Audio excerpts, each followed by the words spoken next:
కూడా ఇవాళ ఏంది లేక లేక మన జిల్లాకు అవకాశం వచ్చింది. ఇప్పుడు దాన్ని ఎట్లనన్నా దొంగ దెబ్బ తీయాలని దొంగలంతా ఒకటేరు గూడుపుటాన్ని చేస్తారు.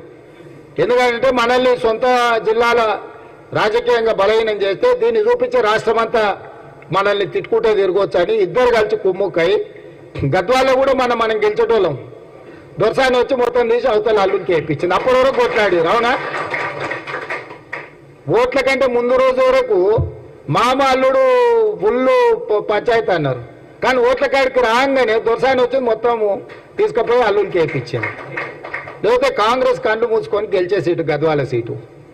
ఇప్పుడు కూడా వీళ్ళంతా గూడుపుటాన్ని చేస్తారు. నేను అడిగిన ఎందుకైనా అట్లా గూడుపుటాన్ని చేస్తారు అంటే, సార్ నిన్ను మహబూబ్నగర్లో దెబ్బతీస్తే మొత్తం రాష్ట్రం అంతా ఈ ప్రభుత్వాన్ని బలహీనం చేసినట్టు అవుతుంది, నీ మీద కుట్ర జరుగుతున్నది సార్ అని కొంతమంది అందులో కూడా మన అభిమానులు ఉంటారు కదా, వెనకంగా అంత కుట్ర జరుగుతున్నది సార్, ఇక మేము బయట వాడలేము, షానేళ్ళ నుంచి కలిసి ఉన్నామని వచ్చి చెప్పిపోతున్నారు. అందుకే మహబూబ్నగర్ జిల్లా ప్రజలకు నా విజ్ఞప్తి ఒకటే, ఇవాళ మనల్ని కాదని ఎవరికైనా వేస్తే ఏమన్నా మన జిల్లాకి ఏమైనా ప్రయోజనం ఉందా? 10 ఏళ్ళ నుంచి నరేంద్ర మోడీ ప్రధానమంత్రి కదా, అర్ణమ్మ 5 ఏళ్ళ నుంచి ఆ పార్టీలోనే ఉంది కదా, పోయినసారి కూడా పోటీ చేసింది కదా. మరి 5 ఏళ్ళ మనకి ఏమైనా ఆర్డీఎస్ మొత్తం ఏమన్నా దీపించి కాలువలు దోపించి కర్ణాటక నుంచి నీళ్ళు తెచ్చిందా? అంతకంటే ముందు వాళ్ళ ప్రభుత్వమే ఉండే కదా. లేకపోతే మీ ఊర్లో ఏదేంది నీళ్లకు ఇది చేసినాం కదా, తుమ్మిల ప్రాజెక్టుకి ఏమైనా కొట్లాడిందా? ఆర్డీఎస్ ఆయకట్టు కానీ తుమ్మిల ప్రాజెక్టు కానీ ఏమన్నా చేసిందా? మహబూబ్నగర్ జిల్లాకు మోడీతోనే ఏమన్నా ఓ 10,000 కోట్లు ఏమైనా పట్టుకొచ్చిందా?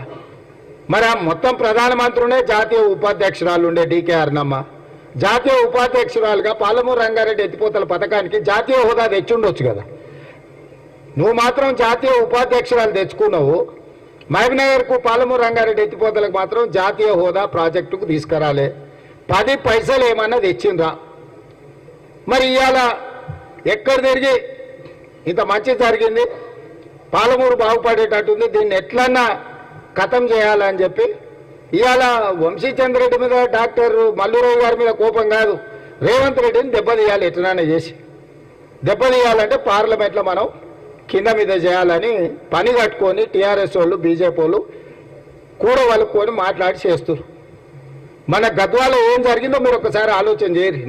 నేను కొత్తగా చెప్పను, మన కార్యకర్తలు లేకపోతే అభిమానులు ఇన్నే ఉండరు కదా, మీరు చూడండి. గద్వాల బంగ్లూరులో ఇన్నేళ్ళు కొట్లాడినరు, మన ఎన్నికలు రాగానే కాంగ్రెస్ ఓడగొట్టడానికే బంగ్లూరులో అంతా ఒకటైనరా లేదా? మరి ఒకరు టీఆర్ఎస్ ఒకరు బీజేపీ కదా, ఎట్లా ఒకటవుతారు? ఇప్పుడు జిల్లాలో కూడా గదే బంగ్లా రాజకీయం నడుస్తుంది. ఇద్దరు అడ్జస్ట్మెంట్లా ఎట్లైనా చేసి కాంగ్రెస్ పార్టీని దొంగ దెబ్బతీయాలి. కాంగ్రెస్ పార్టీని దెబ్బతీస్తే రేవంత్ రెడ్డిని బయట అంతా అడగవచ్చు, నీ సొంత జిల్లాల్లో గెలవలేదు నువ్వేం దాన్ని?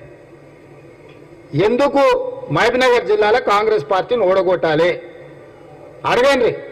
ఎందుకు ఆర్టీసీ బస్సులలో ఆడబిడ్డలకు ఉచిత ప్రయాణం ఇచ్చినందుకు ఓడగొట్టాలనా? రాజీవ్ ఆరోగ్యశ్రీల 10 లక్షల రూపాయలు ఇచ్చినందుకు ఓడగొట్టాలనా? 500 రూపాయలకే సిలిండర్ ఇచ్చినందుకు ఓడగొట్టాలనా? 200 యూనిట్లు ప్రతి పేదోళ్ళ ఇంటి కరెంట్ ఇచ్చినందుకు ఓడగొట్టాలనా? ఇందిరమ్మ ఇండ్లు లక్షల కొద్ది ఇండ్లు ఇచ్చినందుకు ఓడగొట్టాలనా? లేకపోతే నారాయణపేట కోడంగల్ ఎత్తిపోతల పథకాన్ని తీసుకొచ్చినందుకు ఓడగొట్టాలనా? Medical college, engineering college, veterinary college, degree college, junior కాలేజీలు ఇవన్నీ తెచ్చి